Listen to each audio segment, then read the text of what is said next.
किसी गांव में यदि 100 वोट है और वहां पर सपोज कीजिए कि 20 गो आदमी उठ गया चुनाव में, 20 गो मुखिया उठ गया, सब गांव में ऐसे खूब होता है, हर रिश्तेदार में से एक उठ जाता है। जितने ज्यादा लोग खड़ेंगे आराम से जीत जाएंगे। अगर सपोज कीजिए कि 2 लोग खड़े होते, इसमें 100 लोगों के वोट में 2 लोग खड़े होते, तो 51 वोट जो लाएगा ना उसी को क्या होगा, जीत मिलेगा है। और ये वोट काटने के लिए बड़ा सिंपल तरीका होता है। राष्ट्रपति का न्यूनतम कोटा, राष्ट्रपति का न्यूनतम कोटा। देखिए बाकी इलेक्शन में क्या होता है, जैसे मान के चलिए कहीं पे 100 उम्मीदवार खड़े, 100 वोट है, किसी गांव में कितना वोट है, 100 वोट है। अब किसी गांव में यदि 100 वोट है और वहां पर सपोज कीजिए कि 20 गो आदमी उठ गया चुनाव में, 20 गो मुखिया उठ गया, सब गांव में ऐसे खूब होता है, हर रिश्तेदार में से एक उठ जाता है। समझना है कि नहीं? उठ गया यहाँ पे 20 आदमी अगर उठ जाता है सपोज कीजिए, तो एक आदमी को औसतन कितना वोट मिलेगा? हाँ 5। बताइए एक आदमी को कितना वोट पड़ा? 5। मान के चलिए कि किसी को 3 पड़ा, किसी को 5 पड़ा और किसी को 7 पड़ा, तो 7 वाला जीत जाएगा, 7 वाला जीत जाएगा। तो जितने ज्यादा उम्मीदवार इलेक्शन में खड़े होते हैं, जितने ज्यादा उम्मीदवार खड़े होते हैं, जीत का मार्जिन उतना इजी हो जाता है। जितने ज्यादा लोग खड़ेंगे आराम से जीत जाएंगे।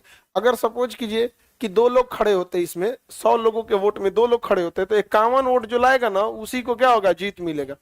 तो उम्मीदवारों की संख्या जब बढ़ जाती है ना, तो बड़ा नॉर्मल वोट से भी आप जीत सकते हैं।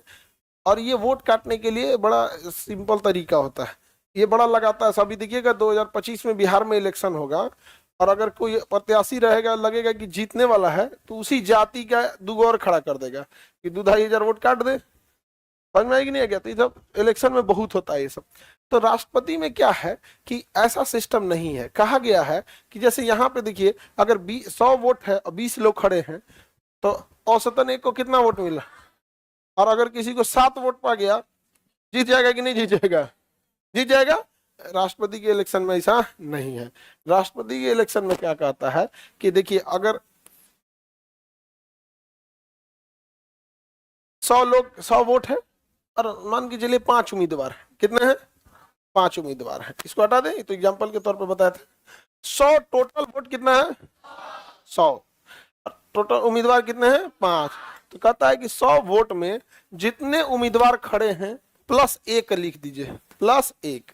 जैसे मानिए कि यहाँ 4 आदमी खड़े थे और 1 और जोड़ दीजिए, टोटल वोट बटा उम्मीदवार प्लस 1, टोटल वोट बटा उम्मीदवार प्लस 1, टोटल वोट बटा उम्मीदवार प्लस 1।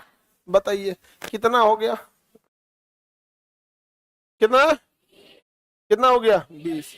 अब फिर लास्ट में 1 और जोड़ दीजिएगा, तो इसको भाग दीजिएगा, तो ये हो गया 20 बटा 5, 4 1 5, अब फिर लास्ट में 1 जोड़ना है, 20 प्लस 1 कितना हुआ?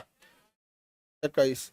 टोटल वोट बटा उम्मीदवार प्लस 1 प्लस 1, टोटल वोट बटा उम्मीदवार प्लस 1 प्लस 1, टोटल कितना आंसर आ रहा है? 21। कितना आ रहा है? अब 21 से कम वोट नहीं आना चाहिए उसका। समझ में गया? जैसे मान के चलिए 4 आदमी खड़ा हो गया, यहाँ पे कितना आदमी खड़ा हो गया? 4 आदमी। समझ में? अब कई वोट जब ज्यादा लोग खड़े होते हैं ना, तो कम में वोट पे आदमी क्या कर सकता है? जीत सकता है। अब कोई मान के चलिए एक आदमी आया 15 वोट, किसी का आया 18 वोट, एक का आया 15, एक का आया 18, एक का आया 19, एक का आया 20 वोट। 15 18 19 20। नॉर्मल इलेक्शन रहता तो 20 वाला जीत जाता, नॉर्मल इलेक्शन रहता तो 20 वाला जीत जाता, क्योंकि नॉर्मल इलेक्शन का रूल है जो सब में सबसे ज्यादा पाया है वो क्या हो जाएगा? जीत जाएगा।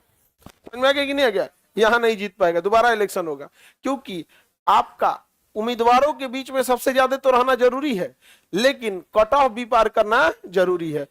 कट ऑफ का मतलब न्यूनतम कोटा, भैया इतना तो कम से कम लाओ, यानी आप भले सबसे ज्यादा हैं लेकिन न्यूनतम कोटा यानी 21, यहाँ के हिसाब से न्यूनतम कोटा कितना रहा वो? 21। इससे ज्यादा आपको लेकर आना है। किसी को दिक्कत?